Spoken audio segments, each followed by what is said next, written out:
चौथा अध्याय। इंद्रादि देवताओं द्वारा देवी की स्तुति। जय माँ तेरी सदा ही जय हो। चौथा अध्याय। दुर्गा सप्तशती के तीसरे अध्याय में देवी ने दुरात्मा महिषासुर दैत्य का अंत किया। महर्षि मेधा बोले, देवी ने जब पराक्रमी दुरात्मा महिषासुर को उसकी संपूर्ण सेना सहित मार गिराया, तब इंद्रादि समस्त देवता अपने सिर तथा शरीर को झुकाकर भगवती की स्तुति इस प्रकार करने लगे, जिस देवी ने अपनी शक्ति से यह जगत व्याप्त किया है और जो संपूर्ण देवताओं तथा महर्षियों की पूजनीय है, उस अंबिका को हम भक्ति पूर्वक नमस्कार करते हैं। वह हम सबका कल्याण करे। जिस अतुल प्रभाव और बल का वर्णन भगवान विष्णु, शंकर और ब्रह्मा जी भी नहीं कर सके, वही चंडिका देवी इस संपूर्ण जगत का पालन करे और अशुभ भय का नाश करे। पुण्यात्माओं के घरों में तुम स्वयं लक्ष्मी रूप हो और पापियों के घरों में तुम अलक्ष्मी रूप हो, तथा सत्कुल में उत्पन्न होने वालों के लिए तुम लज्जा रूप होकर उनके घरों में निवास करती हो। हम दुर्गा भगवती को नमस्कार करते हैं। हे देवी, इस विश्व का पालन करो। हे देवी, हम तुम्हारे अचिंत्य रूप का किस प्रकार वर्णन करें। असुरों का नाश करने वाले भारी पराक्रम तथा समस्त देवताओं और दैत्यों के विषय में जो तुम्हारे पवित्र चरित्र है, उनका हम किस प्रकार वर्णन करें। हे देवी, त्रिगुणात्मिका होने पर भी तुम संपूर्ण जगत की उत्पत्ति का कारण हो। हे देवी, भगवान विष्णु, शंकर आदि किसी भी देवता ने तुम्हारा पार नहीं पाया। तुम सबकी आश्रय हो। यह संपूर्ण जगत तुम्हारा ही अंश रूप है, क्योंकि तुम सबकी आदि भूत प्रकृति हो। हे देवी, तुम्हारे जिस नाम के उच्चारण से संपूर्ण यज्ञों में सब देवता तृप्ति लाभ करते हैं, वह स्वाहा तुम ही हो। इसके अतिरिक्त तुम पितरों की तृप्ति का कारण हो, इसलिए सब आपको स्वधा कहते हैं। हे देवी, वह विद्या जो मोक्ष को देने वाली है, जो अचिंत्य महाज्ञान स्वरूपा है, तत्वों के सार को वश में करने वाले, संपूर्ण दोषों को दूर करने वाले, मोक्ष की इच्छा वाले मुनिजन जिसका अभ्यास करते हैं, वह तुम ही हो।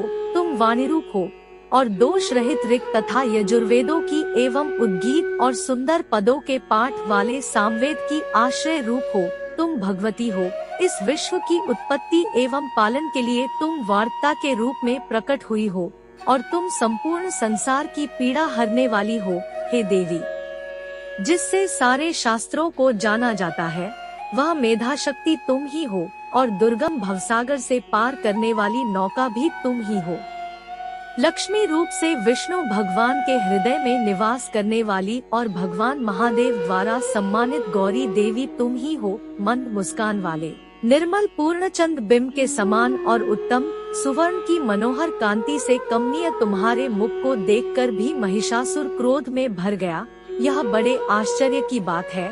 और हे देवी, तुम्हारा यही मुख जब क्रोध से भर गया तो उद्यकाल के चंद्रमा की भांति लाल हो गया और तनी हुई भौहों के कारण विकराल रूप हो गया।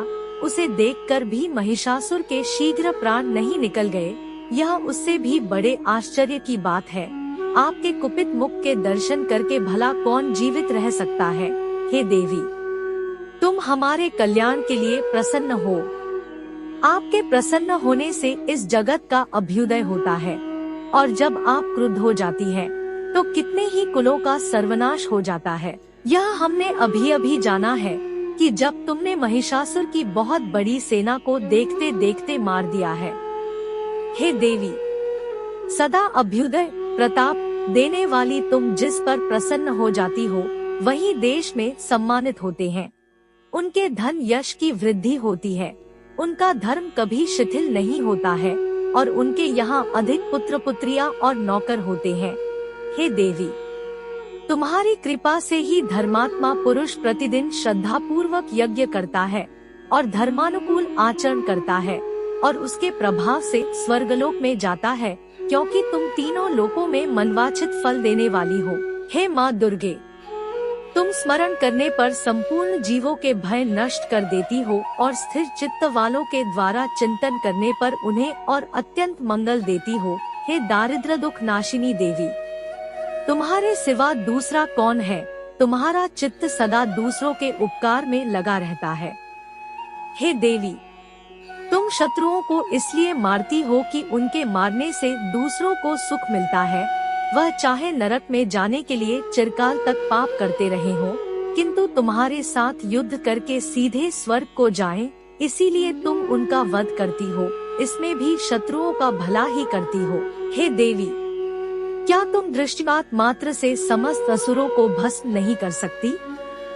अवश्य ही कर सकती हो, किंतु तुम्हारा शत्रुओं को शस्त्रों के द्वारा मारना इसलिए है कि शस्त्रों के द्वारा मरकर वे सीधे स्वर्ग को जावे। इस तरह से हे देवी, उन शत्रुओं के प्रति भी तुम्हारा विचार उत्तम है। हे देवी, तुम्हारे उग्र खड्ग की चमक से और त्रिशूल की नोक की कांति की किरणों से असुरों की आंखें फूट नहीं गई। उसका कारण यह था कि वे किरणों से शोभायमान तुम्हारे चंद्रमा के समान आनंद प्रदान करने वाले सुंदर मुख को देख रहे थे।